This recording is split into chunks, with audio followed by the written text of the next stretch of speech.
So the solo leveling episode 3 has come, and I hope you guys must have watched this episode by now. Just like the beginning of our gaming thing, everything has a beginning. And today we are going to know the beginning of solo leveling. There are spoilers of solo leveling inside this video, so you have been warned. See if you think that this is the story of solo leveling is all about how Jin Woo, who is the most weakest hunter, becomes the strongest hunter. So you are completely wrong, because solo leveling starts from the time when there was only light and darkness and one entity in this world, the absolute being. This god is the true god of solo leveling. This is the entity that started solo leveling. He is the absolute being most powerful, not one of the most, but the most powerful individual who exists within the world of solo leveling. He is the only one who can create life from nothing. So the story is very old. In a very old world, there was only light and darkness, and this brother who is sitting on his throne. Now there is nothing to do, so this brother has decided, let's create something for entertainment. So he created some entities through light and gave them name rulers. And same, he created some entities from darkness and named them monarchs. And some orders were given to these two parties. Those who are rulers who are made of light were ordered to go protect the world, and those who are made of darkness were ordered to go destroy the world. One will save, one will kill. Now while doing all this, discord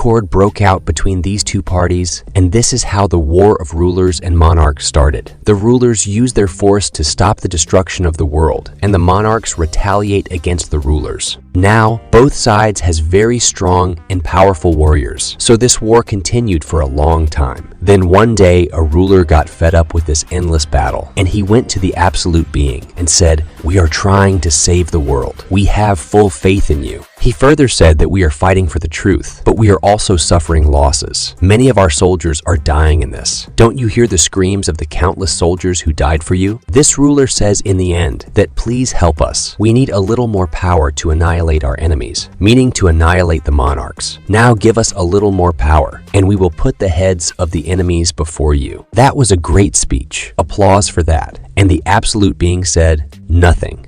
Yes, he remained silent. His mouth did not even open. And at this point, our rulers, who are fighting to save the world and are dying in the war, they understood that our real enemy is not the monarchs, but the absolute being. This is because he did not create us rulers and monarchs to protect and destroy the world, but for his entertainment. It doesn't matter to him whether we stay alive or not. He is enjoying himself, and it is great entertainment. He doesn't give a damn whether we lives or dies. He's just enjoying himself, brother. Now look, whatever rules were there in the dungeons that our Jinwoo went to in episode 1 of leveling, the same rules are followed here too. First, worship the absolute being, means that God. Second, praise the absolute being. And third, prove your devotion to the absolute being. And whoever does not do these three things will be killed. But the rulers think that we are dying even after doing it. What the fuck is this? Follow it or not, you still have to die. So what is the logic, brother? And then they understand that this war will never end in reality. There will be no end until the absolute being is alive. Now you might be thinking that the rulers will go to the monarchs and inform them about the entire plan. We both join forces and go confront the absolute being. No,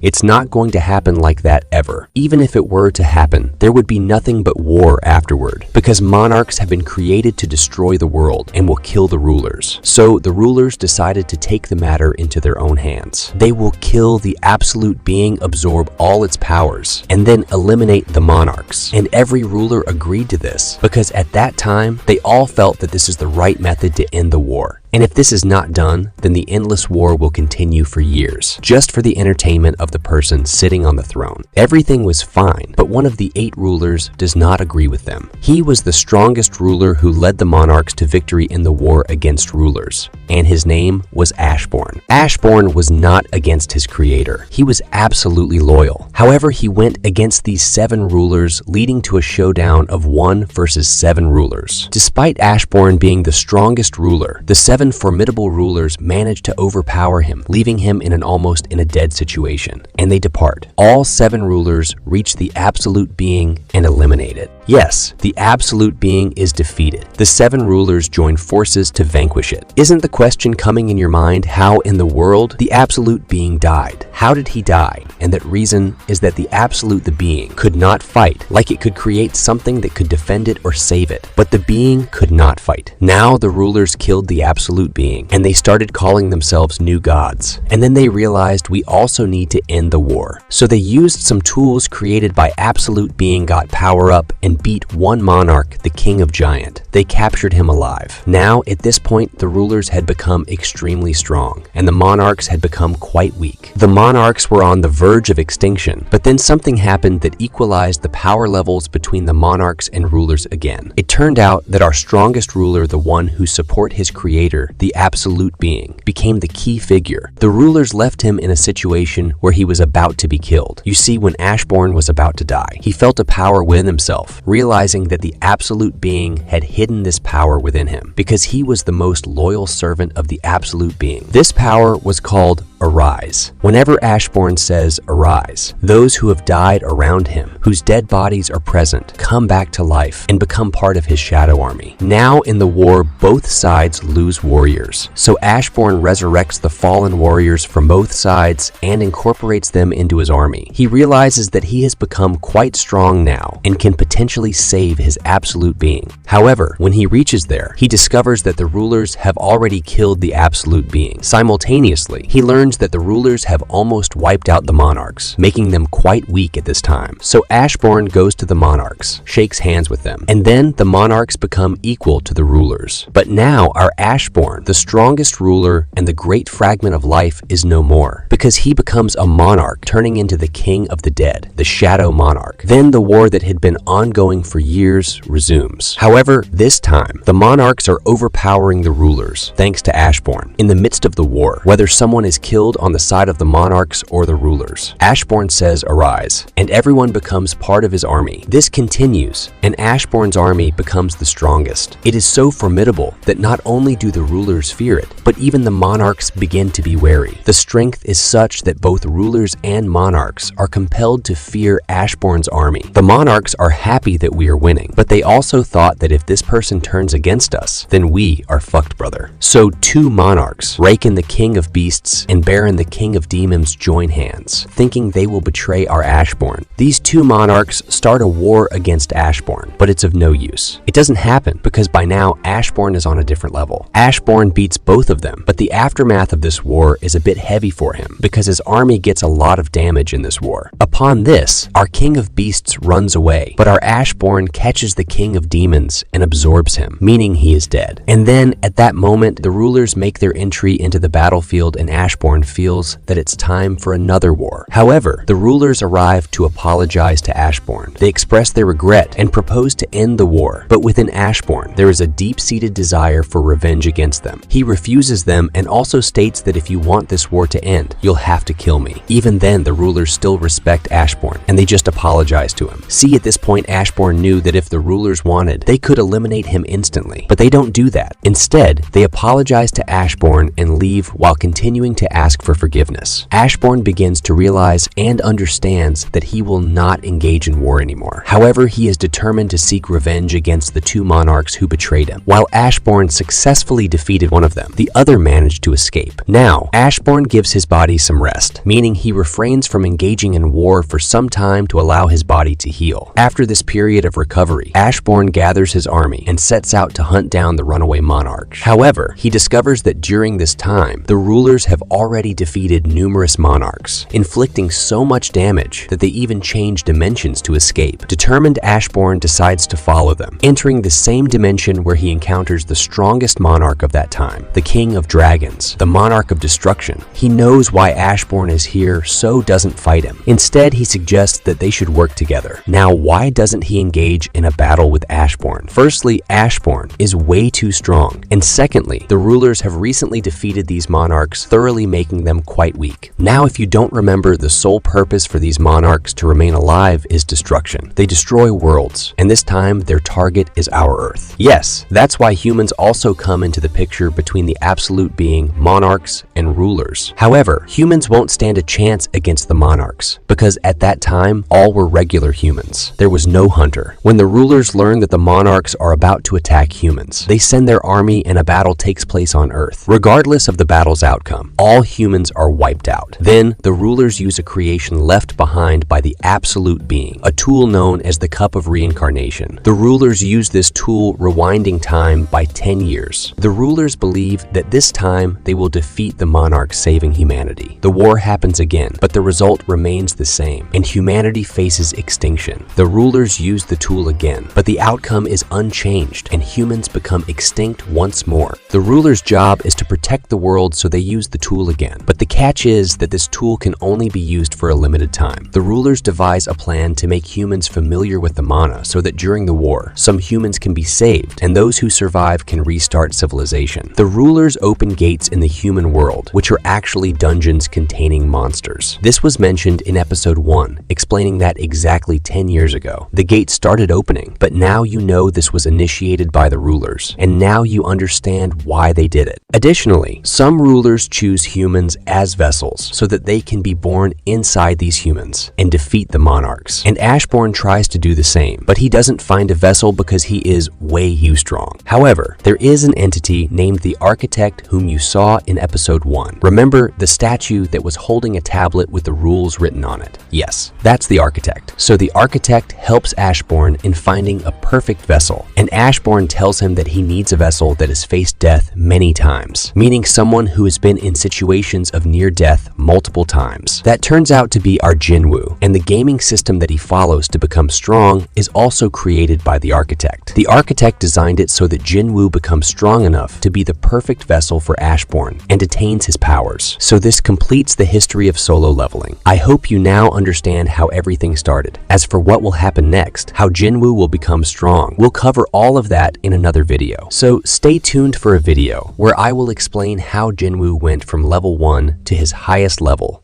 If you enjoyed the video, be sure to hit the like button, and if you liked it a lot, don't forget to subscribe to the channel. See you with another video until then. Waka waka.